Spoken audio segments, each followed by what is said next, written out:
اور اس مشاعرے کے اندر کہا گیا کہ ہند کے اندر ابھی پاکستان نہیں بنا تھا، پرانی بات ہے، جگر مراد آبادی وہاں کا ایک شخص تھا کہ اس کو بھی بلایا جائے۔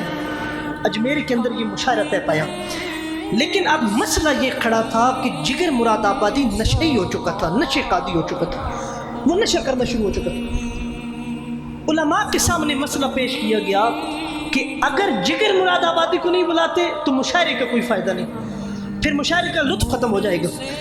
تو علماء نے کہا خواہش تو بڑی ہے لیکن ہم اجازت نہیں دیتے کیونکہ اس کو نشے کی عادت ہو چکی۔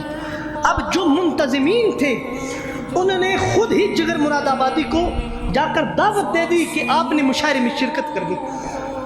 اب جب جگر مراد آبادی کو خبر ہوئی کہ مجھے بلایا گیا ہے مشاعرے کے اندر، زمین پر گرا، روح کانپ اٹھی، کہنے لگا او جگر کہاں تو نشئی، کہاں مصطفیٰ کی نعت،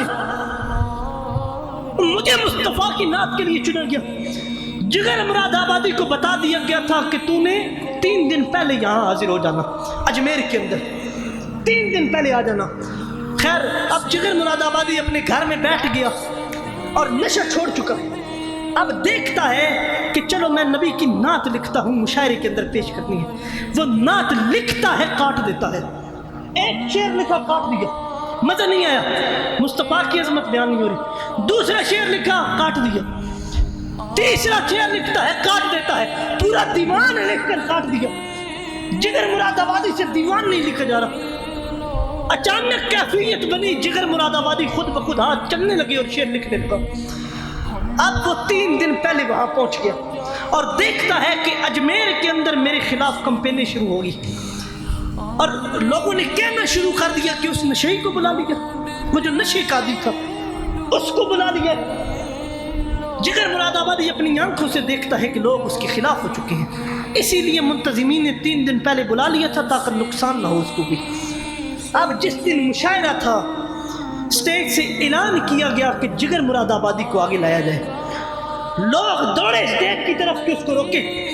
اس نے مائک پکڑا اور پکڑ کے کہتا ہے اللہ کی عزت کی قسم، لوگوں جب جس دن سے میں نے مصطفیٰ کی نعت لکھی اس دن سے جگر نے شراب چھوڑ دی ہے،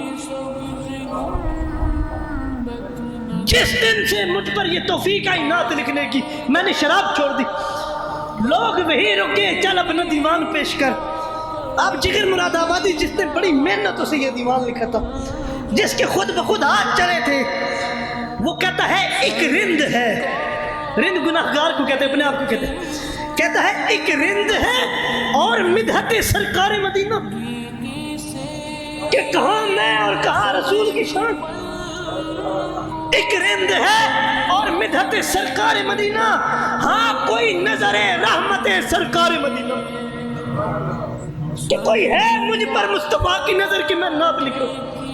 اللہ کی عزت کی قسم یہ شعر پڑھتے جا رہے ہیں، بڑا طویل دیوان، شعر پڑھتے جا رہے ہیں، لوگ جھومتے جا رہے ہیں۔ شعر پڑھتے پڑھتے اچانک جگر مراد آبادی نے ایک شعر پڑھا، جس سے خبر ہوئی کہ جگر صرف شعر نہیں پڑھا بلکہ مصطفیٰ کو تک تک کے شعر پڑھا ہے۔ لبے آمدہ خبردار ہوشیار، اپنے زبان کو کہہ رہے کہ سمجھ جا اے جانے لبے آمدہ خبردار ہوشیار، وہ سامنے ہے حضرت سلطان مدینہ، وہ سامنے ہے حضرت سلطان مدینہ۔ اپنے آپ کو کہہ رہے ٹھہر جا مصطفیٰ سامنے آ گئے۔ اور آخری مقطع لکھتا ہے، لوگوں نے کہا جگر تیرے خلاف تو کمپینیں ہو گئی تھی اور دنیا تیرے خلاف، پورا اجمیر تیرے خلاف ہو گیا تھا۔ تو جگر مراد آبادی مقطع کے اندر آخری شعر لکھتے ہیں اور فرماتے ہیں کچھ اور نہیں کام جگر مجھ کو کسی سے، کچھ اور نہیں کام جگر مجھ کو کسی سے، بس میرے لیے کافی ہے نسبت سلطان مدینہ۔ تو جب تمہارے